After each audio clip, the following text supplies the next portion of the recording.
Hello, আসসালামু আলাইকুম everyone. প্রতিদিনের মতো আজকেও নতুন একটি রেসিপি নিয়ে হাজির হলাম। আজকে শেয়ার করব লাউ শাক দিয়ে চিংড়ি মাছের মজাদার একটি রেসিপি। তো রান্নার জন্য এখানে আমি লাউ শাক, চিংড়ি মাছ আর 2টা আলু কেটে নিয়েছি। তো কড়াইতে তেল দিয়ে দিলাম। রান্নাটি এখন আমি করে নিব।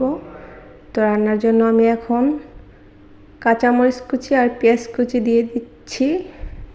তো সবাই পুরো ভিডিও জুড়ে আমার সাথেই থাকুন। তো এখন আমি চিংড়ি মাছগুলোকে দিয়ে দিচ্ছি। চিংড়ি মাছটা এখন আমি তেলের ভিতর ভেজে নেব ভালো করে, তাহলে চিংড়ি মাছটার টেস্টটা ভালো আসে। তো আমি এখন নেড়েচেড়ে নিচ্ছি ভালো করে।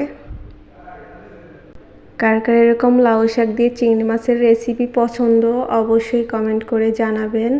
তো এখন আমি জিরা রসুন বাটা একসাথে বেটে নিয়েছিলাম, সেটা দিয়ে দিলাম। এখন আমি হালকা নেড়ে নিব ভালো করে। তো ভালো করে তেলের উপর কষাতে হবে এই মশলাটাও, তাহলে টেস্টটা ভালো আসবে। এখন আমি হলুদ গুঁড়ো দিয়ে দেব, হলুদ গুঁড়ো দিয়ে দিচ্ছি।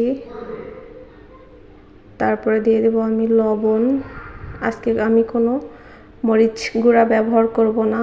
তো এটা দিয়েও আমি এখন নেড়ে চেড়ে দিচ্ছি। তো এখন আমি কষানোর জন্য হালকা একটু পানি অ্যাড করব। তো ধনিয়া গুঁড়ো দিয়ে দিলাম একটু। তো এখন পানি অ্যাড করতেছি।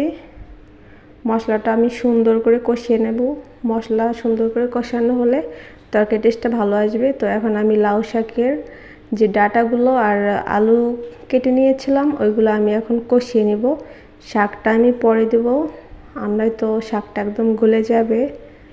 তো কষিয়ে নিচ্ছি। আমি কোনো পানি ইউজ করব না, এমনি আমি মশলার ভিতর ডাঁটাটাকে ভালো করে একটু কষিয়ে নিব, যাতে ডাঁটাটা হাফ সেদ্ধ হয়ে যায়।